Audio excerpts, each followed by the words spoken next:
The Snaptain P40 LITE is a sub 250 gram drone that offers 4K video, up to 31 minutes of flight time, and a 6-kilometer range, all in a nice, easily portable package that is often able to be purchased for under $500. So, is this drone the ultimate DJI mini killer, and should...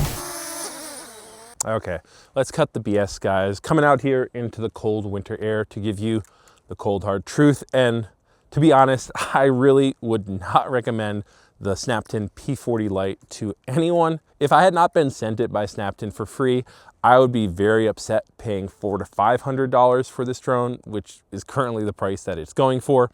If you could maybe get it for $150 or $200, like if they put it on sale or something, then maybe it is worth it. But really, it is just not a good drone, guys. It does a couple things good. I'll mention that further along in my review once I go back inside, but really, I'm saying this knowing full understanding that this is likely burning any possible cooperation I had in the future with Snaptain and possibly with other companies, because they'll see this negative review and go, maybe we don't want to send our product to you. However, I feel that it is my responsibility as a reviewer to call a spade, and when a company sends me a drone that fails to meet any of my basic expectations, I feel it is my responsibility to inform you guys of that, so you don't waste your hard-earned money on a product which isn't going to deliver and help you achieve your creative dreams. Now, that aside, let's head back inside where it's a little warmer and I can explain the reasoning behind my hot take. So the cat is out of the bag, guys. You know already how I feel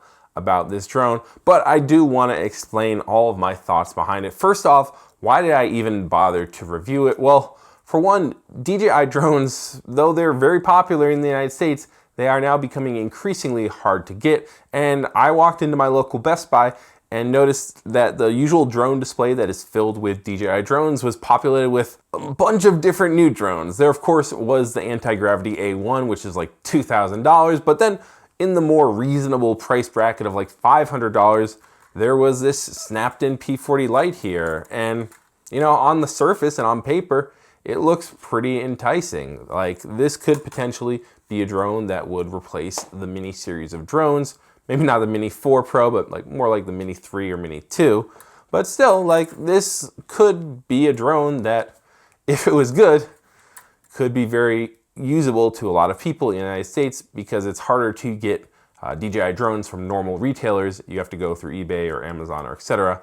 And sometimes B&H has them, but you know, it's just harder to get a hold of them. So if this drone was good, I was actually very excited to be like, wow, I can be telling a lot of people that, hold on, you can just stop buying DJI drones because this is all you're going to need.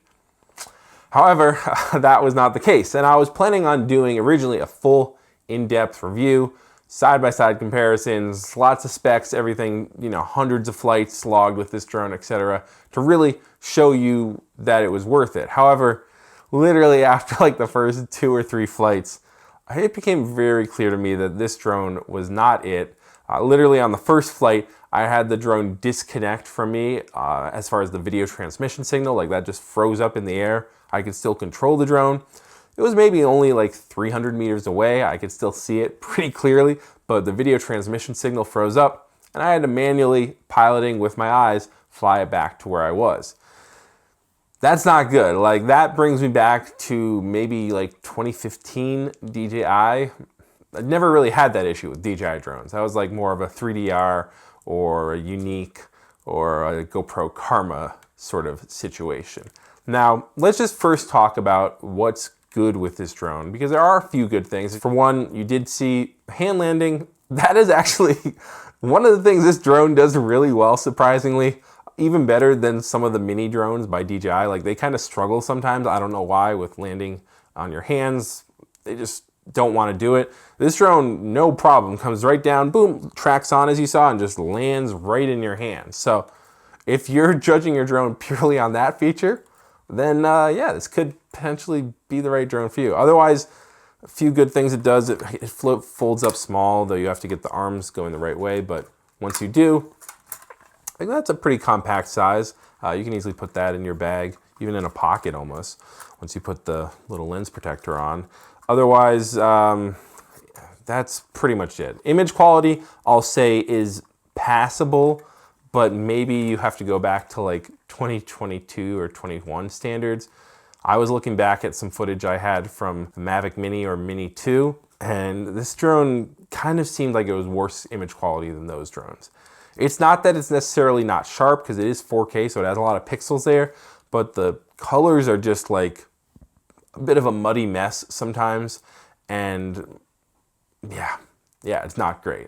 Otherwise, guys, I'm not even gonna waste time like making this video longer. Just don't get this drone. I'm sorry. If I like really, the list goes on and on. It's just not reliable. It struggled in any sort of wind.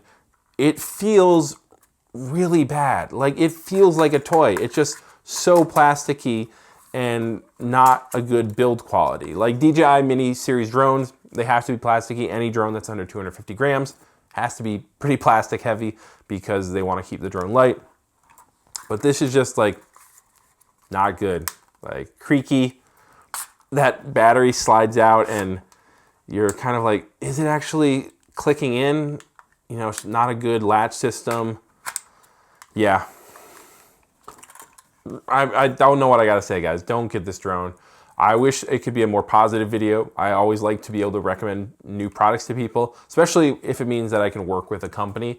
And, you know, I'm also trying to make money on here, guys. So if I can recommend a good product to you, that also helps me create a future cooperation with a company, that's great. But this is one that just I can't recommend in good faith at all. If you can get it maybe for $150, $200, like I said, maybe then consider it. But even then, the DJI Neo 2 or the Mini 4K, much better drones personally, in my opinion. And this really is just not worth spending your money on, and really wasn't worth me making this long of a video, even as short as this video ends up being. So that is really it for this video, guys. I'm sorry that I couldn't make it more positive, but I did feel like it was my duty to steer people away from this drone, since it is going to be in front of a lot of people at Best Buys, at Targets, etc. So yeah, that is it for today's video, guys. If you are still watching, please consider liking, comment, subscribing, doing all that stuff. Maybe clicking an affiliate link or buying me a coffee if you want to help me support this channel. But as always, thank you guys for watching. Peace out. Have a nice day. Fly safe.